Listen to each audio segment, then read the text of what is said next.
শুনো মায়াবতী, সর্বকালের শ্রেষ্ঠ সুন্দরী তুমি। তুমি চাঁদ নয়, তবুও চাঁদের চেয়ে অধিক জ্যোৎস্না লুকিয়ে থাকে তোমার শ্যামলাবরণ রূপে। মায়াবতী, তুমি সর্বকালের শ্রেষ্ঠ সৌরভী তুমি। তুমি ফুল নয়, তবুও ফুলের চেয়ে অধিক সুবাস চড়ায় তোমার স্নগ্ন চুলে। মায়াবতী, সর্বকালের শ্রেষ্ঠ রূপবতী তুমি। তুমি প্রজাপতি নয়, তবুও প্রজাপতির চেয়ে অধিক জ্যোৎস্না লুকিয়ে থাকে তোমার মায়াবরা মুখে। মায়াবতী, সর্বকালের শ্রেষ্ঠ হাসির রানী তুমি।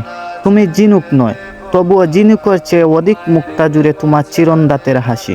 মায়াবতী, সর্বকালের শ্রেষ্ঠ গুণবতী তুমি। তুমি বুমর নয়, তবুও তার চেয়ে অধিক গুণ প্রকাশ করে তোমার নিকুজ কাজে।